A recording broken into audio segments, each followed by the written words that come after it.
एक दफ़ा ना हज़रत अबू बकर सिद्दीक और जनाबे उमर फारूक की ना किसी बात में शक्कर रंजी हो गई, इख्तलाफ राय हो गया। तो जनाबे उमर जरा डाढ़ी तबीयत के बंदे थे, डांट दिया अबू बकर सिद्दीक को। तो सिद्दीक एक बार नरम बंदे थे, माड़े दा की काम मोहम्मद नस जाना या रोना। तो वो गा के ना तो पहले घर रोए, फिर हुजूर के पास चले गए। जनाबे उमर कहते मुझे भी ख्याल आया कि यार ये मुझे नहीं करना चाहिए था। थोड़ी देर के बाद अच्छे लोग जो होते हैं उनका गुस्सा जल्दी उतर जाता है। कहते मैंने जाके जनाबे सिद्दीक अकबर के दरवाजे पे दस्तक दी तो पता चला वो तो घर ही नहीं। मैं समझ गया, मैं डर गया, मेरी टांगे कांपने लगी। क्यों डर रहे हो उमर? फरमाने लगे इसलिए डर रहा हूं कि अबू बकर जब अपने घर नहीं होते तो दरवाजा रसूल पे हो।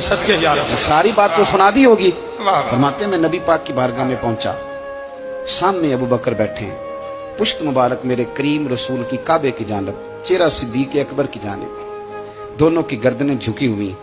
जनाबे उमर पाक फरमाते हैं कि मैं बैठा था और सोच रहा था, सलाम ली, जवाब मिला, पर गर्दनें नहीं उठाई दोनों ने, मुकद्दस गर्दनें झुकी रही। मैं सोच रहा था कि अब हुजूर मुझे डांटेंगे तो मैं सिद्दीक के पैर पकड़ूंगा, मैं अली को सिफारिशी बनाऊंगा, मैं मिन्नत करूंगा, लेकिन कोई बोले तो बात बने ना। कहते जब देर हो गई, ये सुकूत भी बड़ा मुश्किल होता है।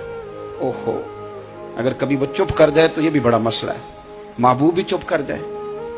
कहते मैं बड़ा परेशान हुआ, जब मेरा कलेजा मुंह को आया ना तो जनाबे उमर कहते मैं बोलने लगा तो आंसू मेरे पहले निकल गए।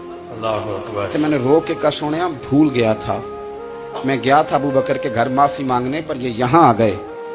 ये मेरे दोस्तों इसे मेरी तकरीर ना समझना, मेरे रसूल पाक के ये असल लफ्ज आपको किताब में मिलेंगे। आप तबक़ात इब्न साद उठा के देखें।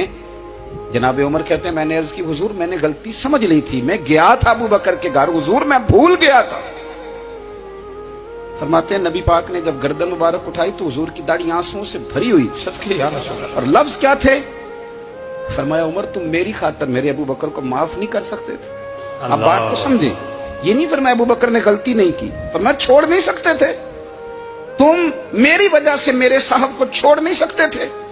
फिर हुजूर ने फरमाया उमर ये सारा मक्का तलवारें लेके मुझे कत्ल करने आता था, यार ये अकेला था,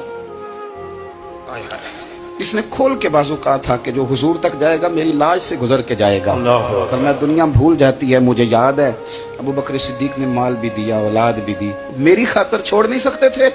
जनाब उमर कहते हैं मैं उसके बाद समझ गया कि मेरे मुस्तफा की रजा इसी में है कि अबू बकर को राजी रखा जाए। सुभान अल्लाह।